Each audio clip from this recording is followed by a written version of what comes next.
Biz Tatar tilindägi edebi eserlerge ýabyk konkurs eýlan hitili oňaýyndan matbuat konferensiýasyna jyýyldyk hem bizning konaklarybız Tatarstan Ýazgyçylar Birligi reisi Erkail Zeydola, edebiýat galimi jüri ägzäsi Danya hanym Zahidullina, Kazan Otlary jurnalynyň baş muharriri Rüstem Galiullin. Hem birinçi soraw Erkail efendi sizge, mine bu edebi konkursynyň tüp oňuşy närsede diýip sanaýsys? Ozgan ütkerilgenini hem ana ütkerü ni derejede kerek ide gobat ütkerü?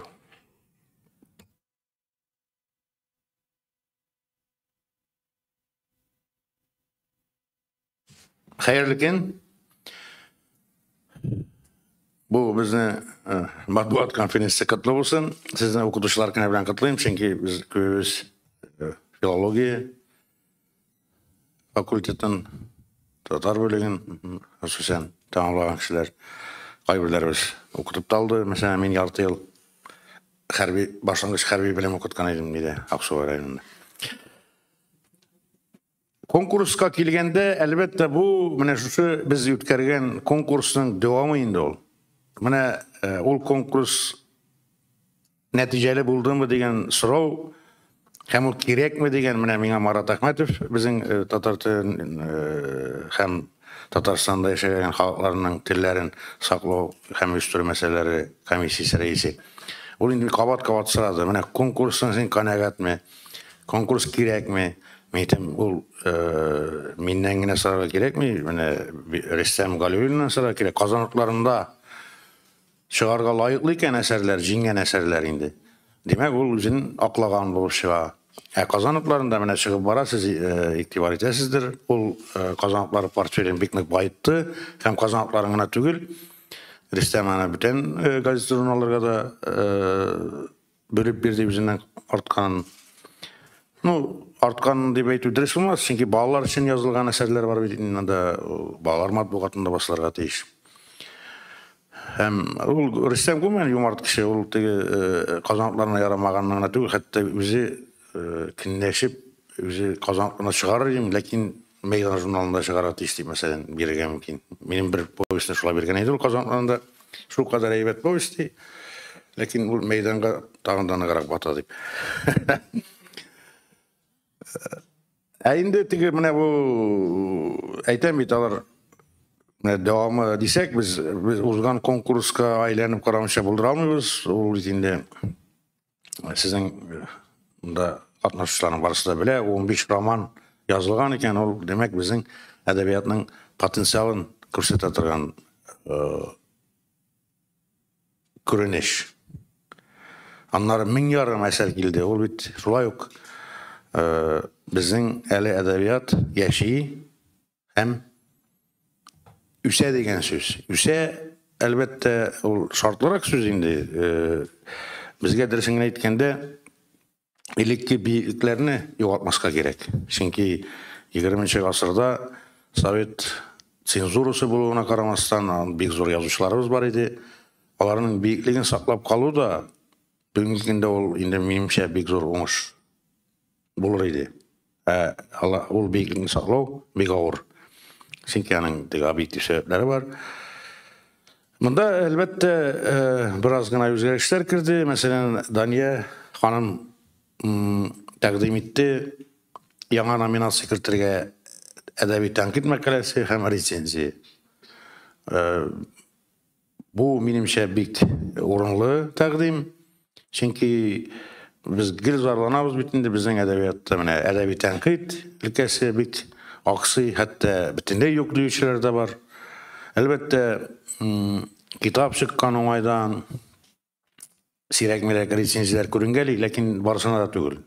Küp kişi bizden edebiyat seyirciler nindi kitap çıkan nerse nindi edebi proses ana bitinde şu recenziler tenkit makaleleri görsetirge teyiş. Sizmişede kala. Hem nindi yönelişler var edebiyatta, nindi yana yazıcılar gibi çıkan yaşlardan barısı da elbette şu menimçe indi edebi tenkit misiyasına kire. Ol edebiyat tarihine bırılıp karasak mesela, dünya edebiyatına da Rus edebiyatına da edebi tenkitini kübülüşünme maksus saf edebiyat tenkitçilerine tugul yazıcılar üzeri de küterip bargan bu missiyini. Mesela Balzac'ın şu kadar küp mesela kalemdeşleri turundaki makaleleri, bu edebi proses turunda ise bizde mesela min Galimcan İbrahim'ni şöyle Gazi Kakı'nı misalga getireydim tarihten indi. Onlar hele bizde bitinde hazır gençler tugul min hatırlayayım Garip Hakunovlar indir Mehmet Mehdiyevler indir yana bir eser çıkayken kızıklı eser çıkayken alar şunda gözlerinin münasebetlerini bildireleriydi. Kiçkine makale bilen olsa da. Şuna göre bu janrga kızıksındır uyatu, indir stimul. Menimçe bir kirek. Hem Daniye Hanım bana bir ders takdim etti. Anasını tanrının bir yüzgeriş. Biz barımızda şakatlı bitine Leyla Gevadullina'nın cingöğüne ol elbette bir yaktan jürinin objektif bulunda gösterdi. Biz avtorlarının kim yazgan böyle bitirmiyoruz. İkinci yaktan elbette biz hani köp medirtigimine bir avtor yazganın sizimlerge istek. Biz hani sizimledik de lakin yine teki yes parasında edip bir bulmuyoruz. Mesela şiir nominasyasında o birinci hem ikinci ondan aldı. Şuna göre biz her bu yana konkursta bir nominasyada kişi birgine psevdonim bilen katnaşarlar degen anda setmek ettik. Menimçe eli vakit var. Bir yıldan artıqırak ol arada eli romanlarda yazılır deyip oylayayım, ümitlenem çünkü bizim hazır ol romanlar bitinde Şeyh İman Nur'un Musa romanı, Yesemir Semir'in Saf Küngel, Meneman'ın kanunluk romanlarındalar. Yesek Abdurrahman Efsenaf romanları gibi. Hayır oldu da sınırak cin hakkına romanlar yaza başlagan mesela Musa Celil turunda ağılap oldu diyen romanların cin hakkına ansından bakti selametlik bilen de böyle olandır. Lakin eliki klasik revişte romanlar yazılmıyor hazır. O bizden 200'ge yakın bit. Ol Avrupa'da da şulay elbette roman bulaşanın biraz külemi de burada şimdi çünkü onda bir tarmaklar var. Menimçe hazırki zamanda bari bir roman ol 200-250 bit eşsiz bitke yakın burada iştirdi böyle benim bu şahsi benim fikrim. Lakin menimçe bir yıl içinde andı Cinak'ın romanını yazıp bulalar diye böyle benim. Hele Zülfet Hakim birinci onun algan idi bitinde ol. Roman nominasyasında Germaniya gitti. Anarşı sileşip algan edik. Meytem sen tegi burada Germaniyada roman oylap qaytkan hazır oyla, lakin bütün tematika saylayındı. Ulayda yarar oylarmın sen özün yazasın mısın diye. Meytem min ayet yazar yaramın yalısın ansay bet eken dedi.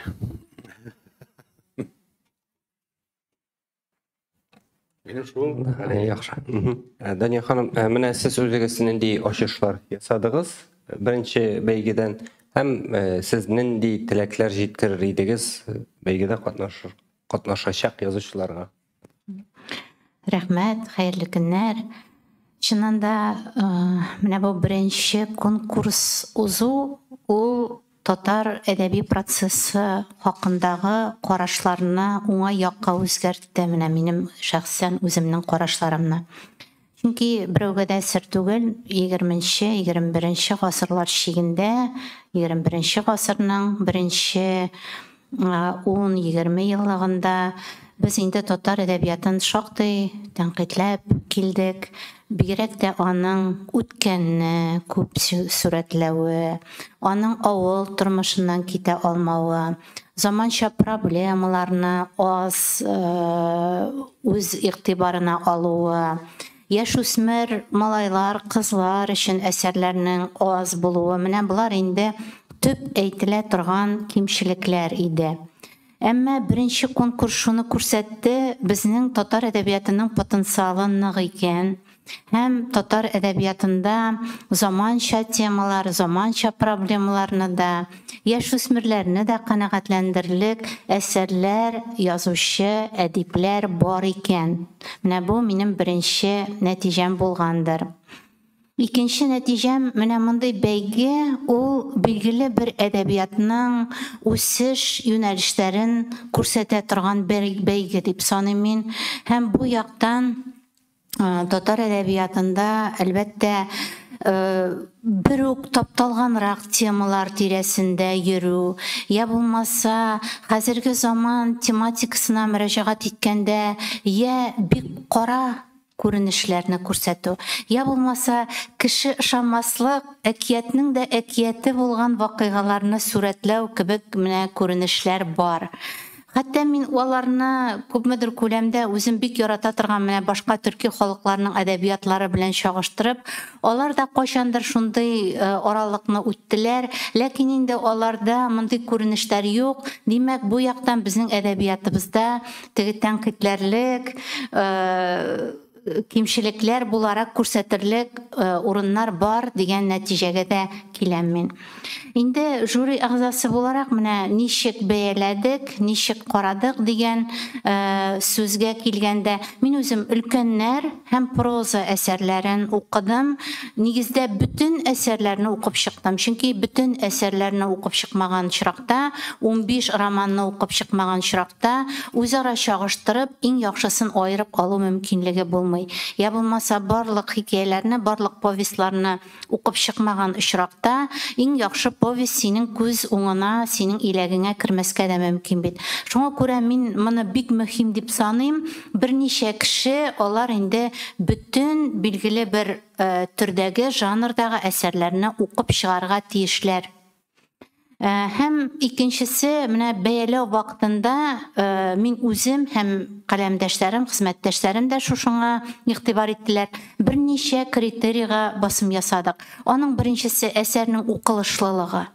Әгәр әсәр укылмый икән, ул нинди генә темага, нинди генә проблемага башланган булса да, ул укучыга кызык түгел. Укучы аны ача да, аннары ябып куя. Димәк, укылышлылыгы. Икенчесе әсәрнең заманчалыгы. Һәм өченчесе әсәрнең дөнья әдәбиятында барган процесслар, яңалыклар белән аваздашлыгы. Менә шушы 3 критерий төп критерий булды. Әлбәттә, менә шундый бәхәсләр булып алды безнең татар теле ягыннан кимчелекле бит, матур тел белән язылмаган бит дигән аерым бер әсәрләрне, текстларны анализлаганда фикерләрдә яңгырады. Бу очракта без беренче бәйгедә вакыт кыска булуны күз уңында тоттык. Инде менә икенче бәйге ул озак вакытлы итеп игълан ителә. Димәк, бу очракта әлеге критерий инде үз урынында булыр дип уйлыйм мин. Гомумән алганда, Татарстанда менә шундый бәйгенең уздырылуын мин бик уңай күренеш буларак хуплап торам. Чөнки ул чын мәгънәсендә безнең татар әдәбиятын яңа бер биеклеккә күтәрә алу көченә, мөмкинлегенә ия. Һәм шулай булсын иде дип телим. Монда тагын бер үзгәреш бар икән. Бу беренче бәйге белән икенче бәйге арасында инде. Беренче конкурс, беренче бәйге ул аны үткәрде Татарстан Язучылар Берлеге катнашында үткәрүчесе менә бу Марат Әхмәтов комиссиясе, бик озын инде ул, шуңа күрә исемен. Татар телен һәм башка халыкларның телләрен үстерү һәм саклау мәсьәләләре буенча комиссия. Бу конкурсны шушы комиссия ярдәме белән Татарстан Язучылар Берлеге турыдан-тур үткәрә. Шуңа күрә монда әз генә теге менә шушы Бу нинди үзгәрешкә китерә? Бу нинди үзгәрешкә? Син әйткәндә, моның бу теге де юри үзгәреш инде. Бу фактта әллә нинди аерма күрмим дә инде син әйткәндә. Аның тегесендә язучылар берлеге үткәрде инде, монда язучылар берлеге үткәрә. Ләкин комиссия акчасы белән. Җиңүчеләргә нинди премияләр икән әйтеп китәсезме? Бу премияләр шулук калды. Әлбәттә, без бит инде хәзер шундый катлаулы заманда яшибез. Акчаның нинди булачагын әле әйтеп тә бетереп булмый. Ләкин безнең нигезләмә инде ул Татарстан Язучылар сайтына куелды. Gerek bu sani siz de koyalasınız. No, şuluk neler, şuluk priz. Roman nominasyası birinci oran 500, ikinci oran 400, üçüncü oran 300. Beyan yani povest birinci 300, 200, 150, hikaye 100, 75, 50. Poema, tağın bir özgeriş. Anda bizden elekke konkursta bir şiir bulurgan mümkün idi. Biz onu şulay özgerttik. Onda poema yaki şiirler şelkeme, yani cikl bulurgat iş. Çünkü bir şiir beyanına tügül, şiirler cikla bu bir yük temaga kalman bulurgan mümkün. Eğinde bir yük temaga yazılgan olsa mesela 6-7 şiir. O indi tağında hukuklaga layık bular idi. Şolay yok, üsmirler için beyanlar 300, 200, 150, hikaye üsmirler için 175, 50. Bağlar hem üsmirler edebiyatı, poema hem şolay yok. Bir şiir gine tügül. Anda bizim elki konkursta mesela bir şiir jiberdiler. Bik oңышlı. Lekin bizim edebiyat şu kadar bay ol şekillendirip de koya. Üzü yazdım iken. Eyni birinci 6-7-10 şiir jibereyken çağıştırıp bik tiz bilesin. Demek üzünün yere kaşa ötken. Mene şu barısında sanap durayım. Şuluk summalar kaldı. Ol kişkine premiyer tügül. Çünkü söylep kararız. 500 bizim devlet premisi, Tukay ismindeki devlet premisinin külemi şolay 500 sum. Bunda elbette bir küp dip Tukay premisinin külemini arttıra gerek sözde yok. Şuna göre İlham Şakirov turundagi premi hakkında ne buldu? Bir pres konferansı şuraya Salat Fatgettinov Tukay premisi derecesine küterge gerek deyip etken. Elbette kütersinler, lakin Tukay isminde ol devlet premisi deyip atılıyor. Indi baribir yuvarrak bulur işmeyim şey. Şuna göre anlasın tahmine bu kriteriler meselesinde Daniye ittiğinde elbette bunda bir temalar çeklenmegen. Kişi şanmazsa ekeline dres olsa da sileme degen sözlüğe karaganda fantasmagori degen neyde var öteli janr hatta yöneliş edebiyatta. Belki o bizim Tatarlar şolay fantasmagori gamtıladır. Bizim Tatar yazıcıları. Bunda tip kriteri menimçe şun edebi Tatar edebi tilinde yazılgan bulurga tiyiş. Hem tağın bir intip kriteri ol mangayga berabey tutunma söz var mı bunda? Çünkü edebi eser ol obrazlar aşağı aytiler, metaforalar, kineyeler Tatar halkının milli üzanın üstürüge ilişkirtirge tiyiş bu eserler. Kişi okugaç yetigi nişte biz bulaysın hele degen ernük işirige yeyse biz bir büyük halk, biz bir alga tavarga tiyiş degen indir ümit hem gururluk hissi uyanarga tiyiş. Bu indi bizim bir yukarı maksat Ruzile Yılmayıp da koydu. Ama iriş almasak da yazışlarına etemin. Lakin şu maksat kanıtlara gerek. Mağarşı bir kayda da çıkmagan eserlerin değil mi? Mağarşı bir kayda çıkmagan hem istebeytemin elikki konkursta katnaşkan eserlerini biz kabul etmeyiz. Çünkü min bilem Yana Tatar piyasası var bitmiyor. Biz tiyatr hem medeniyet ministerliği ötkere. Biz şu an göre dramaturgiyini bunda nominasyonu kırtmadık. Yıldan yıl bir eserini, bir şu piyasını albar bir işler var iken. Anda jüri egzilerine iskenen var. Anın bileler haftarında olan yavuk bitmiyor konkurs. Olan konkurska gelişini kütere. Yazışı alga var katıyış. Şul bir eser oңышsız iken, ulana yavaşı bir naskat deyiş. Yanağını yazsın, yesettiğini üzgertip yazsın. Ol bit algarış degen söz. Kaçandır yazgan, hem haman şul bir eserin sekip biri olun şey yazışı işi tügül. Yaxşı, rahmet. Rüstem söylep gitseniz idi, neçe gitip bu konkursta beyelene, baştaki okuyanı, texnik yağıdı beytigini, hem bu eserlerinin, jingüşçilerinin barısı da koyda da bolsa basılıp çıkaşak mı, hem ne dilerdige jiyintik durumda söz bulgan idi. жиынтықта шығашақмы бұлар шул хакта. Рахмат, хәерле көн. Мин дә айта хәзер Дания Фатиховна Баркайлабының кабатламасы өчен шушы нишкәләргә тукталам инде. Җыйындык буенча Баркайлаба җавап бирер, чөнки мин аны әйтә алмыйм. Дөрес әйткәндә, менә бу шушы җиңүче әсәрләрнең, проза әсәрләрнең, һәм инде шигъри әсәрләрнең һәммәсе дә Казан атларында гыйнвар аеннан бирле басылып килә. Сез инде күреп торасыз, бу һәр санда әйтегендә без 2 роман җиңүчесен бирдек, хикәяләрнең барлык җиңүчеләрен дә бирдек, инде повестьларны биреп бетерә ел дәвамында дип әйтегендә, алар һәммәсе дә укучыга барып җитә. Бу бер яктан безнең өчен теге бик яхшы булды инде, конкурс ябык булса да, безнең ахыр чиктә барысы да ачык булды һәр процессы. Теге күп мәсьәләләр килгәндә без алдан әйтеп бардык. Конвертларны да бергә ачык итеп ачтык бит инде катнашында, журналистлар һәм телевидение катнашында. Һәм инде менә әдәби әсәрләрдә инде җиңүче әсәрләр үз фамилияләре белән журналда басылып килә. Аннан соң оештыру мәсьәләсенә килгәндә, без инде жюри бәяләгәндә теге нигездәмәдә язылмаса да, бу әсәр Казан атларында басылырга лаекмы дигән бер һәр вакытта сорау бар иде. Теге жюрилар бәя биргәндә, бу әсәрне бастырып буламы, юкмы дигән шикелле. Шуңа күрә быел да менә Ркайлабы әсәрләрне туплауны миңа кушты инде. Чөнки бар портфель бездә кала, Казан атларында кала дип инде.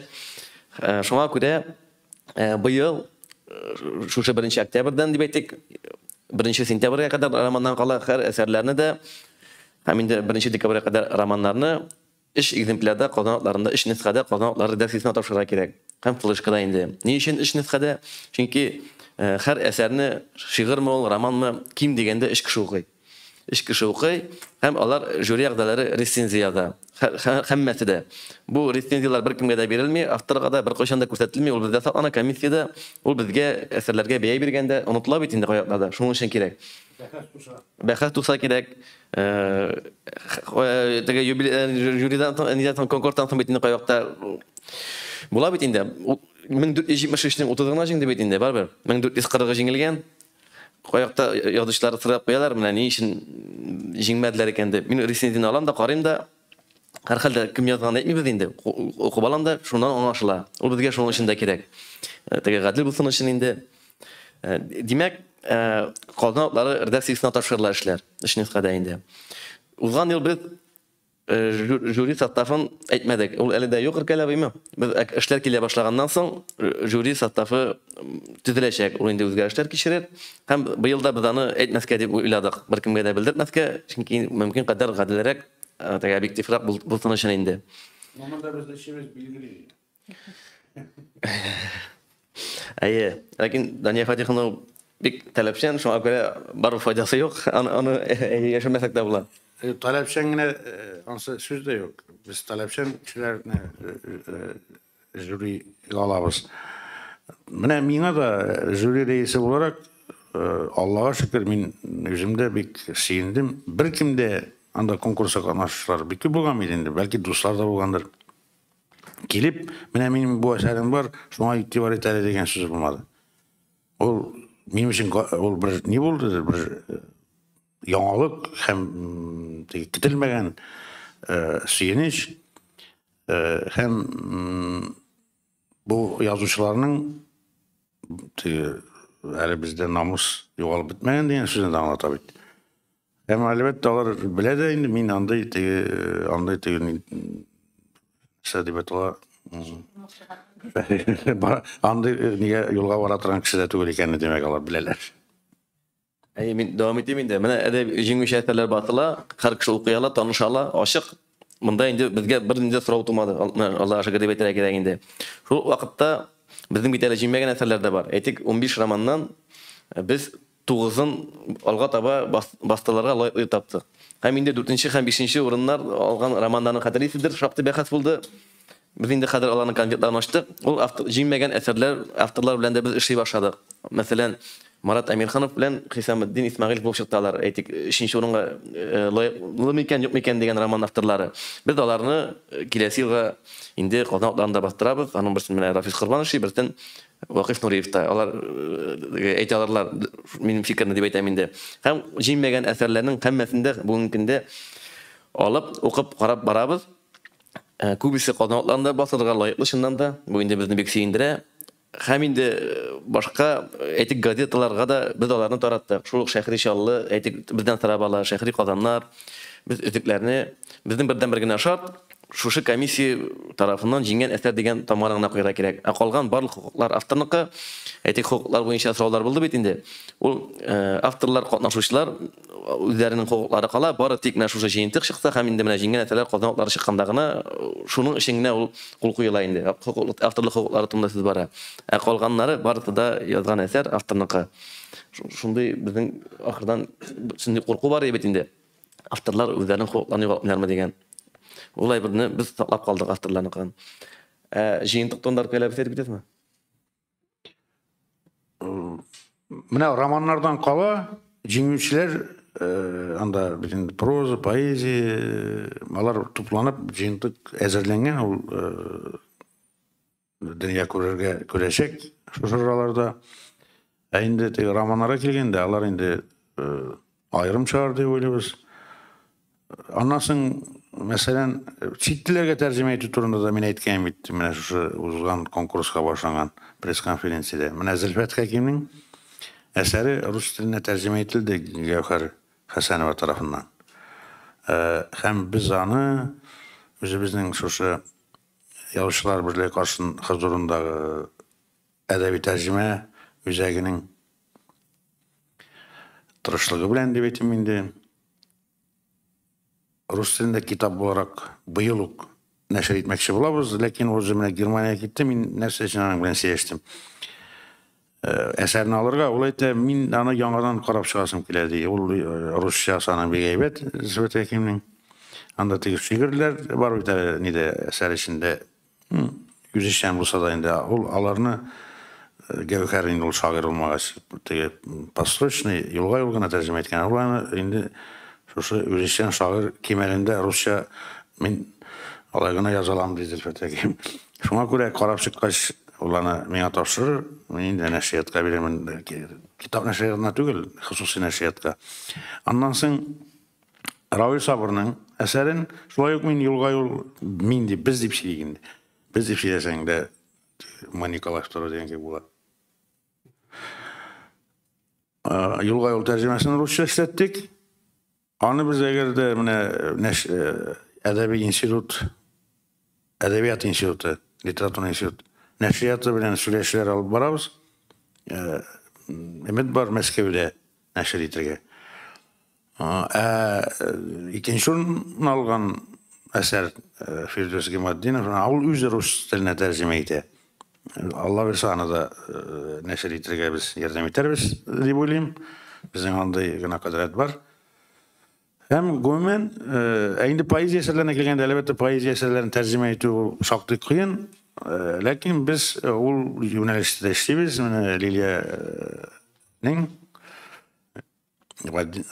Liliya Qibadullina'nın gümən anın şiirlərin rus dilinə tərcümə etü niyyəti var. Şulay yox, mənə o ədəbi tərcümə üzə qaşa.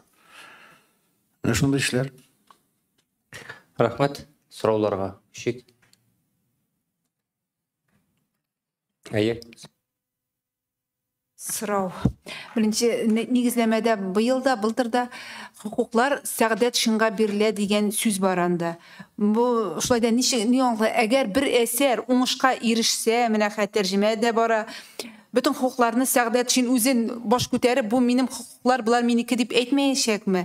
Һәм мінә бұл 30 жеңген әсерінің bütün үсі де İkinci sıra oynamansı bütün jingen 30 eser de halkka barıp erişti mi? Olar bütün üsü bular kontrolde mi? Uzan yılda bu turağına girgeç, juristler bilen, təqdərşimdən şarkıyeştik biz. Şu jiyintikta bir tapqırı basıları şengine hukuklar verildi avtorlarının. Jingen eserlerge olarga oqşatılırına bitinde. Hem şu bir tapqırın aşığa, kitap nişayetinde, şunun şengine olarga hukuk bileler. Qalğan şurunda çıqqandan soň ol avtorlar qayda tiriller, nişik tiriller olğa tabi ol işlerin, xit spektakl işlerini hukuklarda qala indi. İkinciden 30 jеңүүче әсәрнең barısı da diyerlik qazanatlarında dünya görüp bile. Менә ikinci урын алган роман Гыйнвар февраль-март ayında dünya görecek Firdevs Гыймаддиновның. Аңа кадәр калган эшләр qazanatlarında basылып бетә. Рахмат. Әйе. Хәерле көн. Evet, жеңүүчүлөр гана түгүл, хатта урун алмаучулар да эле казанакларында чыгашат биз. Нече 9 роман, 15 романның 9-ы дүйнө көрүлө болгоч, ул инде бу конкурс гөмөн биздин кеткен үмүтлөрдөн да нече болгон? Артып кеткен оңуштар болгон. Әйе. Хәерле көн, Дания Нәгыйм, шәһәр Казан. Менә беренче сорау, былтыр җиңгән язучылар быел да катнаша аламы? Һәм икенче сорау, менә казанлыкларына китерергә дидегез 3 нөсхәдә һәм флешкада тапшырырга. Андый вакытта барыбер, мәсәлән, кемнең нинди конвертта тапшырганы да күренә һәм компьютерга күчергәндә дәген барыбер игътибар ителә бит инде. Ничек сакланганы, ул вакытта объектив калып буламы? Барыбер беленә шикелле бит инде ул кем язганы. Рәхмәт. Yok, mında bit poçta şurada cibere bu. Min fleşkul kiçkine konvert içine tığladır bitinde ana bitalar. Edelim olayta men buna bu ikinci Mında desem bu meselede cevapla bizden. ikinci soruga birincisini arkayla cevap bereyim. Katnaşa alamı dedi o jеңişler. Yok, mında bitinde psevdonim bilen bulgaç ya bu konkurs elbette katnaşalar. Jüri eğer de anda birer jеңүүчүнү bir jüriga kiritmesek. Liliya Gıbadullu'na aytdım. Sen kilesi konkursta da birinci nominasiyaya jеңсең büyük dürüst olur mu iken jüriga kirmişsin mala degem. Kirem men ırkayla baydı. Ol mena niçin şu mena kayber kişi aytdı. No menim özüm katnaşasım kile. Menim de katnaşasım kile. Mena men bulduralmam bit jürida. Lakin men ana oyladım da ana jüriga kiritmeskedir. Çünkü mena ol bit bir çır bola. Mena bir yazıcının nindir uğuşlu yılları bola. O şunda işlep kala. Sportta kebit. Mena sportta Schumacher yıl sayın jеңейdi. Anın için bitinde ana tankitlep bulmay. Mena her jеңерmen ol nige tege nersege fajiga üstte yıgalgaç. Şuna göre mesela bir kişi bir konkursta jеңген eken, ikincisinde de jеңерge mümkün eğer eser eybet bulsa. Onda bir psevdonim bilen. Şuna göre bu meselede bir değişiklik olurga mümkün tügül. Lakin ben aytamam, bir nominasiya mesela sen yazarsın iken şiir, mesela senin iki şiir şerkemin var. Sen ikisinde bir psevdonim bilen jiberge tiş. Lilia'nın talantı bizni bir baxtlar tudadı indi ol. Onun arkasından atigi bunda istediğinde bir after bir gene pseudonimden katnaşala degen ondan soň jüriga kirdim meselesinde de çünkü bizinde jüriga kirtip İzolasiyalar üçün degen. Hayır, onu yazdım mekanik tawlagany, lakin bitinde edebiyatlar toğrga tiyiş bitinde. Şuna göre tadı birge uzgan işlerinin köpçüligi 95% edebiyatlardan genderinde poçta aşağı geldi. Anda poçtadan şekilde, poçta aşağı kile konvert içinde hem edebi eserin ismi bunda yazıla tahallüsü, pseudonimi. İş egzemplarda. İşte tağın kişkine konvert, bu kişkine konvertte bula indi yazıcının şın isim familiyası hem indi negirleme etilgençe onun biyografisi kıskaça gana indi. Ona göre alanını bilүү mümkün tügül birinciden. İkinciden redaksiyaya kirtkenlerde onlar üzeri kirtmeye birisi de yazıcının birisi de kirtmedi. Kubisiye kimdir aşağı bir tanış aşağı tavşırdılar. Halkada kubisi üzerinin belirtilemedi. Bu anlatın konvertini min alam. Tege pseudonim yazılganı minde kalıp tura. Şuşu iş egzemplar jürilarga tavşırılar. Onlar bari tek pseudonim hem edebiyatlar boyunca iş iteler. En birinci neticeler Demlet Tatar Inform'da basılıp çıkan idi. Pseudonim hem edebiyatlar ismi bilen. Ondan sonra konvertlerini birge açtı. Ona göre bu mümkün kadar bir kimni bildirtmişe şirket tırışabız indi. Bunda tağın bir evri var. O kaybır kişi oyluydu. Her kim oyluy bitinde özünün küngülü kim elinde. Mesela min bizim şahsen bizim için ne cevap verem. Ol eserler kile. Mine onun avtorları kim bulduğu dersen edilgende gümen benim için o kızık değil. Eğer de biz bitinde gümür boyu şu şirkete işlegeç stil, üslup bilen de çamalayız. Lakin andı stili, üslubu buluşlar, bulgan yazışlarlar bir kültür gibi. Birinci yine. Anı çamalaysan yine sizimliysen, 100% ayeti bulmasa da sizimliysen. Kalganlarının vitallarının el ol uңuшлы булса да әсәр, әле менә үз стиле бар дигән сүз түгел. Үзенең мәктәбе, үзенең дөньяга караштан да билгеле. Азырча бит ул дөресен әйткәндә үзенең барыбер бик сәләтсез автор булса да үзенең барыбер мөмкинлеген әсәрендә бирә. Бик менә явыз кеше икән, барыбер әсәрдән чыга.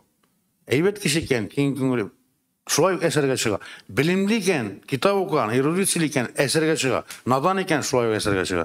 Шуңа күрә монда аның авторы кем булуы да безнең өчен дөресен әйткәндә мөһим түгел. Без әсәрләр белән эшлибез. Менә мин теге валлаһи дип әйтәм. Шуңа күрә ниндидер теге менә безнең тарафтан һәрхәлдә Дания шулай бит инде ул әдәбият профессоры, әдәбият өчен җанын бирергә әзер кешеләрнең берсеннән дә шулай. Бер ниндидер безнең әлбәттә һәркем субъектив. Миңа мондыйрак әсәр эшли, Даниягә бүтән төрлерәк без бәхәсләштек теге конкурс нәтиҗәләре ясаганда. Ләкин ниндидер менә фәлән кешен чыгар, теге автор турында бар. Без аны белмибез һәм белергә дә теләмибез. Теге яңаклауга кадәр. Әгәр менә ачкач без бит кайбер авторларга гомум танымаганбыз. Менә безнең өчен ачыш булды Фирдус Гыймаддинов. Аның яңа бу романы чыга башлаган вакыт идеме? Аңтан бу романы булуы һәм ул безнең өчен бөтенләй көтелмәгән бер сюрприз булды. Шулай ук Равил Сабырда бит инде ул бит бик озак еллар менә ул проза хикәяләр белән башлаган иде. Бик озак еллар проза язмады, ул пьесалар, драматург буларак әдәбиятта эшләде. Зөлфәт Хәким әлбәттә аны менә без сиземләдек инде дөресен әйтергә кирәк. Германия хәлләре фәлән дигән, ләкин бит беркем дә әйтә алмый, ул хаксыз рәвештә беренче урынны алды дип. Әсәр бит әйбәт.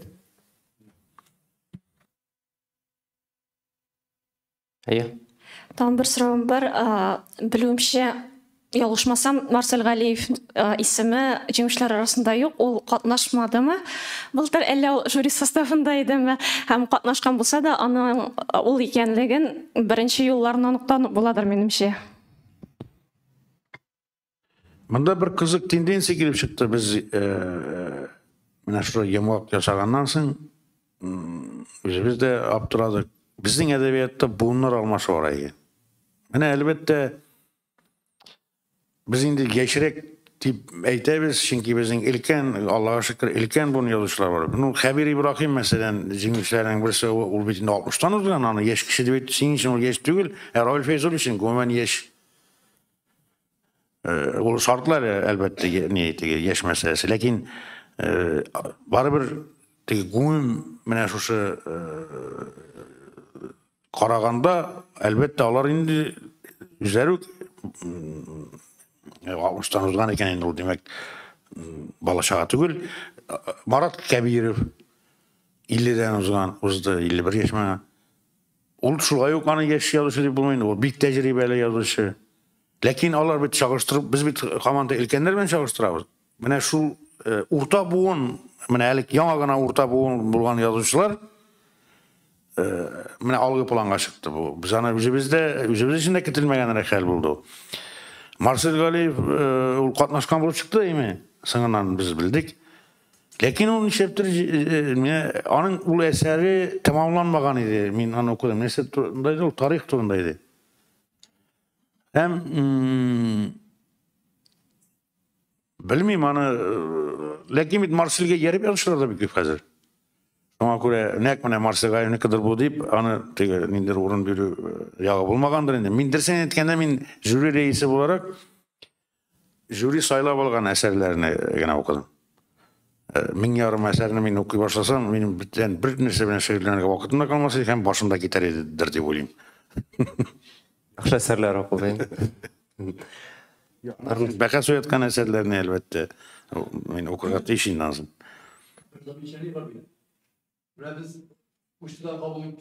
Mikrofon alırsanız.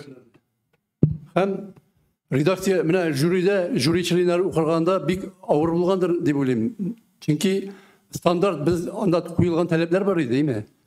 Һәр биттә 1800 знак булат еш, 30 жыл, her yılda 60 знак стандарттайме. Hem tege kegilleri 14'lü, hem tege yol arası 1,5 bulat eşi betinde. Bir kubisi şular saklanmaganlar idi. Hem tar yollar bilen 40'tan artık 46 yıl bitti. Ol bitinde jüriye okup otururga көзіне бұза біріншіден. Tege anasını hatırda kaldırırga tege nite. Rast standart koyulgan iken ol talepler üterilge tiyişler benimce. Mine kabul etken vakitte poçtadan kabul etken de anı geri jibertirip işleti bulmayı adresi bilgili tügül.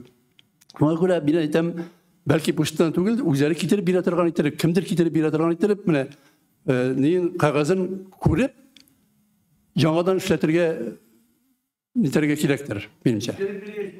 Yok alar var bir üzeri kitirip bilmeyler. Kim arkalıdır kitirtirip verirler. Mine şunday taleplerimiz var şu işleyin davaydı. Mine şundayrak talepler. Мен mesela redaktör olarak mine haberinin bütün evrede kursi bilen işlenen. Kursi bularak işte öyle bir işikte. Ondan sonra 46 bir yılda redaksiyayla oturgan vakitte şu kadar caysız. Şimdi ana Abduragaç'tan ana şu elektron niyen Rüstem'den sırap alıp ekrana çıkarıp şunu özüm жаңадан işlep oturam. Çünkü normal bulsun, okurga caylı bulsun. Olay bularak iş değildir benimce.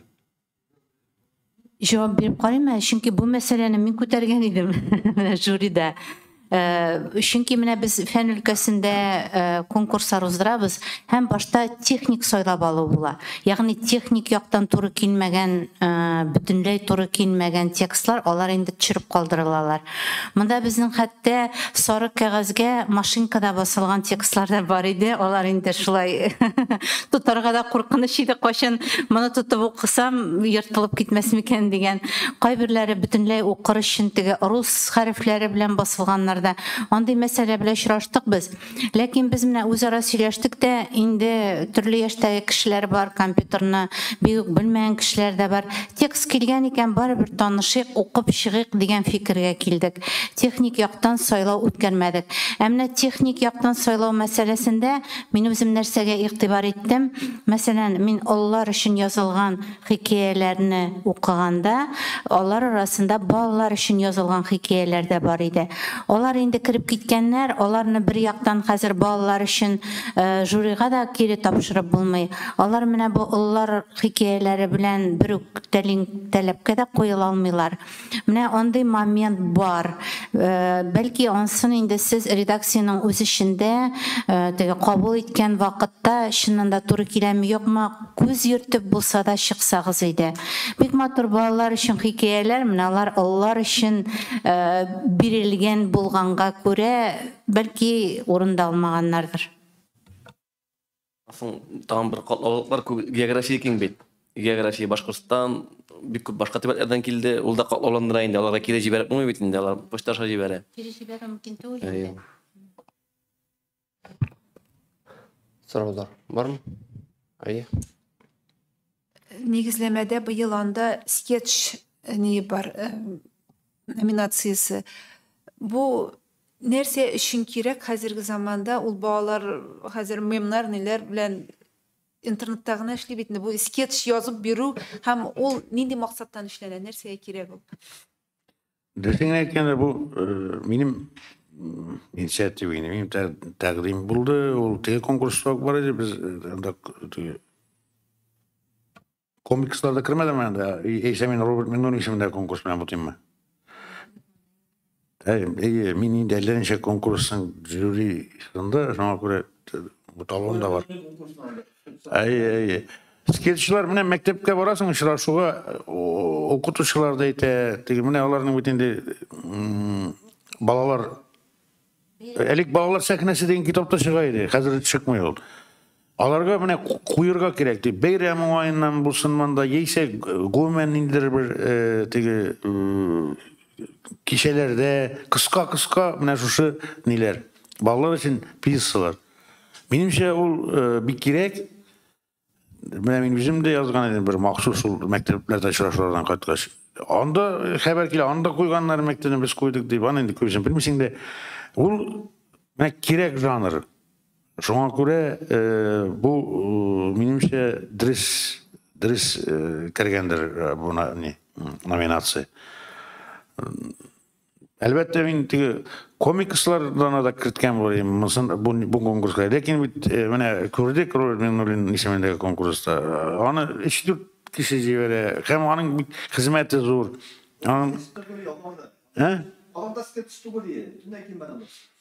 Yok, skeç etmem men komikçini aytam. Ol gomen bir kaşık şıgıra uzlar oyunun içindeki konkurs. Anda bir zevk eserler bir kübüsün hem o kadar küpte olmadı. Anı bilmem medeniyet ministrliği gelecekte devam ettirge jıynam eken. Jıynsa elbette mene ezgine vakitini kübrek koyurga gerek. Hem propagandalarga mene şunu konkurs bar deyip. Bulay kişi bilmişe de kalabıydı. Şuna göre biz mene rahmet sizge press konferensiya ötkäräbez, matbuat konferensiyasi, rolik yasadık mene nige televideniyege, video rolik, audio rolik, mene şu konkurs turunda. Anası tağın bir netmek şuram, şu fırsattan faydalanıp bu matbuatga çıga. Min Tatar Sözü degen konkursunun da jüri reisi. Anda şolay yok, üzeri icad etken şagirler meselen, ise prozada nesir okurgam keyin da romanı ko'tarib elip meni hikaye yazın. 31 oktyabrga kadar garizalar kabul etildi. Endi bir aydan azroq vaqt qoldi. Yazdırıp üzegizning eserini yaş cheklanmagan, tematika şulay cheklanmagan jibaregiz. Mana onun televideniyadagi reklamasini beradilar. Şayan TV ötkärändan. Menimçe mene elbette artistlar sangatlı okuy, qaysı sayvetere okuy, qaysı naşarak emine şair üzü okusa şiirini. Naşara okurgan mümkün ol, üzünün tigi nindir suzıp mesela sakine tili yağından kimçilikli okurgan mümkün. Lekin o barabir kızıqırak benim için. Автор üzü okuyken, o barabir intonatsiyalarını basından üzü tilegen yerlerge koyup. Hem şuna göre bunun konkursu da menimçe mene şuşların yarışı, belgisi bir kızık bulur idi. Hürmetli yazıcılar, şairler, öz işçenler, özün şairdi sanatçılar barıgızda jiberegiz. Hem ol belge şuşu nominasyası da menimçe bir kızık bulur. Soğan tıyıla mena şekilde. Qayla şunun oңайдан bir sorum var idi. Köpten kimden sorak eken dep yürüydüm. Siz bilmeysizmi? Olunda işrakta video düşürgende şul söylegen momentni gana düşürgenmi eki mesela klip rewişinde de yasarga bulama? Mikro. Söylegen momentni düşürüp bula. Endi klip kısman yasasan ol tağında oңuştarak bulur dep oylayman. Hem tege orun alma meselesinde de tege jingişi bu jagatinden de. Çünkü kızıklı eken tege o klip anda bitinde barabir kişinin kıyafetine de giyimine de iriksizden ol elbette konkurs şartlarında yok. Barabir iktibar etesin. Hem klip kızıklı olsa, orijinal olsa o bende nur üstüne nur ola. Bizning vaqtimiz tugallanib ketdi, so'rovlar yo'qmi? Mening bir so'rovim bor edi sizga. So'rov bo'lmasa bu birinchi kitob bo'la olmay. Siz nechga o'ylaysiz? Mana birinchi beyga o'zda bu bitinde eng Tatar adabiyatining qoymog'i bo'larliq asarlar bularga deyish. Siz nechga o'ylaysiz? Mana bu asarlar arasında siz Tatar adabiyatında yangilik bo'lgan o'quvchilar yig'ilib o'qirliq deb aytganda kelajakda klassik bu asar bo'larliq asarlar tudimi? Ben bana cevap bir alırdım. Lakin bu soruğa men Daniye Han cevap bilse onlara doğru diyorum. Bilesizmi, manda kelgan eserler haqında Qozonotlarında benim күзәтүем чыкты. Siz аны күргәнсездер инде. Bütün жанрларны bir үлчәү белән үлчәргә ярамый. Hem manda бәя бирүчеләрнең дә фикерләре төрле булырга мөмкин. Мәсәлән, мин үзем прозада hikayeler arasındağı güreşke kilgen, beygege kilgen eserler, romanlar arasındağı beygege kilgen eserler bile çağıştırganda birinci beygede küpke yumşağırak buldu deyip taptım. Gerçi hikaye 20. asırның boyundan boyuna, hatta 21. asırның başında da hikaye barlıq yangalıklarını en eydep barışı janr oldu. Кызганычка каршы, менә килгән хикәяләрне мин шул ук романнар белән чагыштырганда кайтышрак дип бәяләдем. Әлбәттә, менә сезнең соравыгызда шундый бер кинаядә ишетелә. Беренче, икенче, өченче урынны алган әсәрләр, алар инде һәр номинация буенча татар әдәби процессындагы иң яхшы әсәрләр. Ул шулай сайлап алынды. Чагыштырганда алар иң яхшы әсәрләр. Димәк, шулардан да яхшырак бүтән әсәр килмәгән дигәнсез. Шул ук вакытта без икенче бәйгегә тагын да көчлерәк әсәрләр килерләр, һәм без алар турында сезгә әле шатланып сөйләрбез дип өметләнеп калабыз. Hikayeler meselesinde bütünlüğü gelişip bitmeyeyim.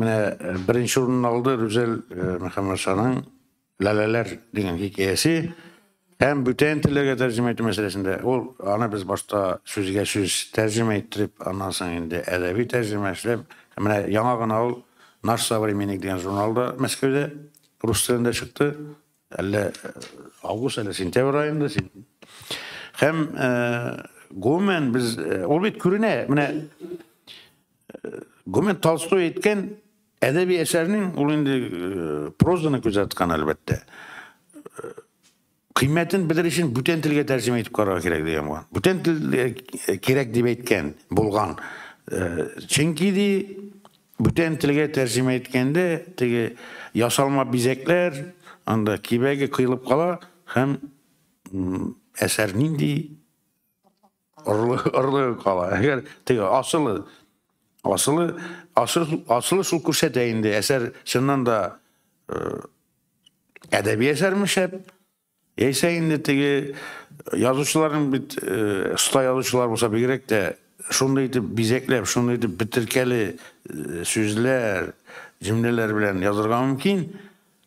Şakkatı okuyorsun. Tercüme edip karaysan bir nesede kalmayı. Anday şartlarda bu. Devam edip gene elbette leleler o indi Tatar edebiyatında көрініш bulgan hikaye. Lakin barlık hikayelerini jiganda leleler derecesinde gine түгел, leleler bilen başka hikayeler arasında zor upkın. Менә benim sözüm şul hakta. Yok, min kineye bilen aytığım түгел, benim aytığım ide bilgeli, bular en yaxşıları şuşuk konkurska kilgen. Benim aytığım umumen bütün eserler bilen, hazırki şor edebiyatı bilen şağıştırganda bular dürüstün de en eybet eserler. Soňky 10 ýyl. Bilesin, ol bit edebiyat sport tügül bidin. Hani tegeligine mene bu mengilikke kala turgan eser diýip aýtyp bolmaý. Ol bit ana wagtyna üç sözüne aýty. Bizning de ýolgaşuwymyz bar. Biz mene Big Shep degen eser köpmedir yıllardan soň, hatta birinci ýyldan bütünlüğü bir megenesiz hem ehemmiyetsiz eser bolup kalar mümkin. Biz körüp bitirmeyen, biz beğenmegen eser kinet gene o bir 10 yıldan şunday aktual hem ehemmiyetli bolup duyulurga da mümkin. Elbette bu bir sirek ışırıtıran halinde. Lakin hipotetik yaktan karaganda bulurga mümkin. Onları менә шуңа üstep tagın bir әйбер әйтәсем килә. Мин даны жюрига да әйттем. Менә килгән әсәрләрне укыганда без әлбәттә авторның тексты белән эшлибез. Менә Татарстан китап нәшриятында, башка нәшриятларда яки журналларда басылган текстлар, алар инде редакторларның кулыннан да үткән текстлар. Мәсәлән, безнең шундый бәхәсләрдә чыкты. Миңа бер текст бик ошаган иде, Каил әфәнде хәтерли торгандыр, Рөстәмдә. Кызганычка каршы менә аның драматург кулы белән язылган проза икәне күренеп тора иде. Гәрчә әсәрнең темасы, сюжеты, геройлар бирелеше гаять матур булса да, ул нигездә сөйләшүгә генә корылган әсәр проза таләпләренә җавап бирмәй иде. Шуңа күрә югары урынга чыга алмады. Мин уйлыйм, менә шундый әсәрләр, алар инде редактор кулыннан узганнан соң әдәби процесска катнашалар. Һәм без шуларны күз алдында тутабыз. Бу очракта biz бары тик автор эшләгән текст белән генә бәя бирә алабыз шул текстка гына. Ol bik isfir Mərhum İsfir Yahudinin əsəri olub çıxdı. Ol şunandakı, lakin ol şunu kadar mene piyasını proza etip işlegen kişilerini bilemeyin. Mene Zülfet Tekin mesela piyası da var. Yeyse prozun eserinin, proza eserinin piyası etip işlevçileri de var. Ama da ol hatta mene garif piyası da yazılabilir. Garif nokta mesela nişe oturasın bunda. Bu garip degeni sıtması da sızlık da nişe oturasın bunda debeytti garip. Eyse hele debeytti dizi degen sözü de yok. Kaçağında şu garip degeni sızılmışa da kalgan. Bu indi konkurs drama eserleri alınmağaç proza etip takdim edilen eser idi o. Şuna göre elbette eybet drama eseri olarak eybet. Çünkü o İsfir merhum Hamisin'den için ismi. O çün dramaturg idi. Anın bir küp eserleri sahnede koyuldu. Orunu makta olsun. Ansıyından ol tügül bütün kişi arkasında. Yaxşı. Bizning vaqtimiz tugallandı. Faqat konferensiyasini tamamlaymiz. Bir saat.